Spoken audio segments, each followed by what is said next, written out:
le jeudi de la 5e semaine après Pâques. À votre résurrection, ô Christ. Alléluia. Le ciel et la terre sont dans l'allégresse, Alléluia. Jésus a pourvu dans les 4 premiers sacrements aux divers besoins spirituels de l'homme durant sa vie. Le baptême est la naissance du fidèle, la confirmation vient l'armer pour le combat, l'Eucharistie est sa nourriture, la pénitence son remède. Mais le dernier moment de la vie, le plus grave et le plus redoutable de tous, celui qui décide de l'éternité pour chacun de nous, ne semble-t-il pas exiger un secours sacramentel d'un genre nouveau? Le passage de cette existence à celle qui va la suivre, cette heure d'angoisse et d'espérance, serons-nous réduits à regretter que le Rédempteur n'ait pas songé à les assister de sa protection par l'institution d'un rite destiné à produire le secours spécial dont le mourant éprouve à ce moment le besoin extrême?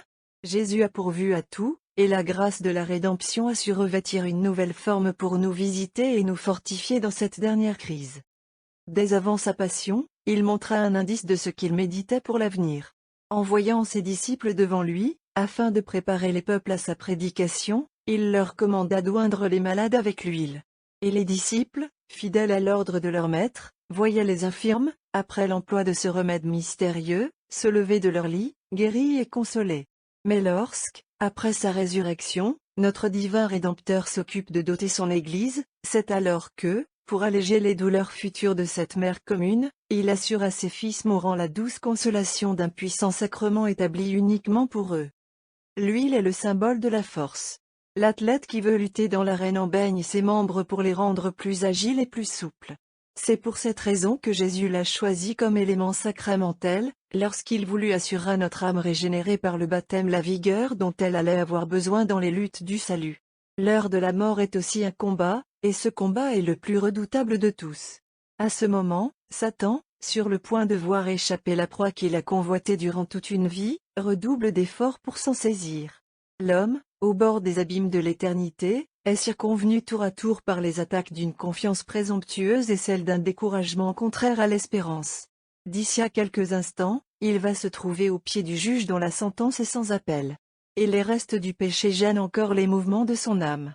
Quelle sera sa force dans cette dernière lutte qui va décider du succès final de toutes celles qui ont précédé dans la vie? N'est-il pas temps que Jésus vienne au secours avec un sacrement, et un sacrement qui puisse fournir à son athlète des forces égales à la situation?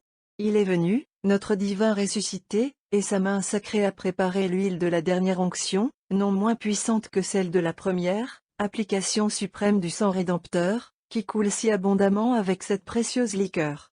Et voyez les effets de cette onction que l'apôtre Saint Jacques, instruit de la bouche même du Sauveur, nous décrit dans son épître. C'est la rémission même des péchés. De ces péchés que la conscience, même attentive, n'avait pas aperçus, et qui n'en pèsent pas moins sur l'âme.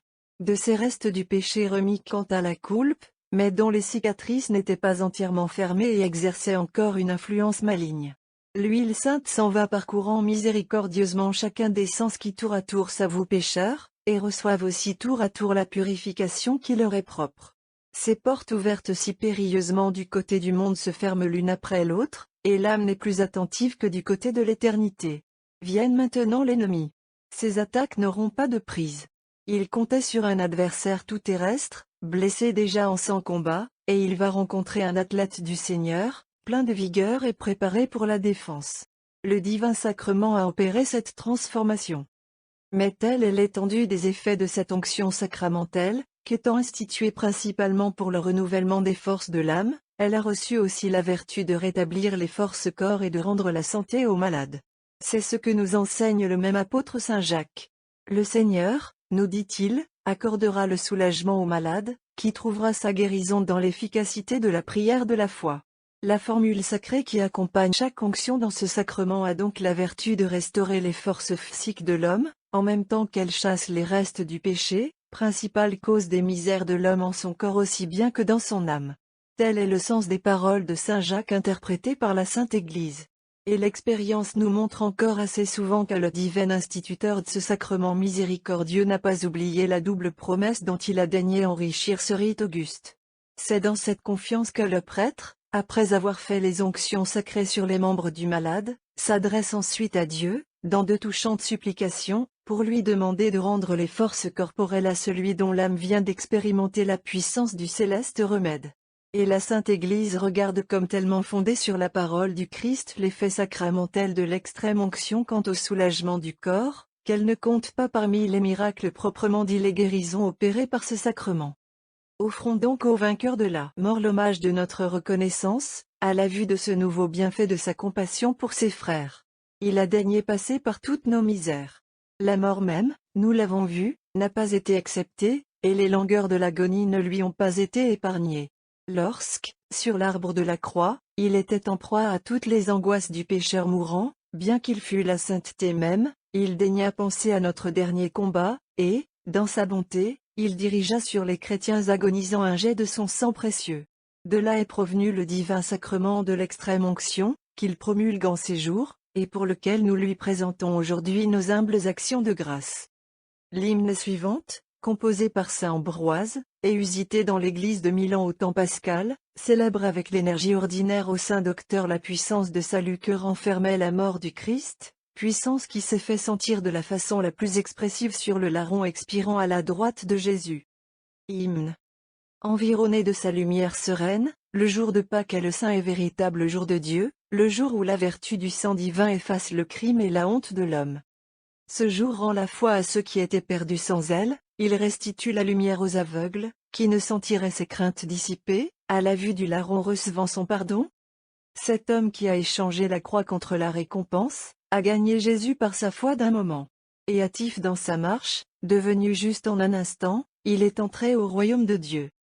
Les anges, à ce spectacle, sont dans l'étonnement, ils ont sous les yeux le Christ en proie au supplice, et voient un coupable s'attacher à lui et saisir la vie bienheureuse. Ô mystère digne d'admiration! Pour effacer la lèpre du monde, pour enlever les péchés de tous, c'est une chair qui purifie les vices de la chair. Quoi de plus merveilleux que de voir le péché cherchant la grâce, l'amour détruisant la crainte, la mort restituant la vie. Cette mort, la voici qui dévore l'hameçon, et qui se prend dans ses propres liens. Celui qui a la vie de tous daigne mourir pour rendre à tous la vie. La mort avait passé par tous les hommes, la résurrection leur devient commune à tous. Transpercée du coup qu'elle a porté, la mort gémit en voyant que seule elle va périr. Gloire soit à vous, Seigneur, qui êtes ressuscité d'entre les morts. Gloire au Père et au Saint-Esprit, dans les siècles éternels. Amen.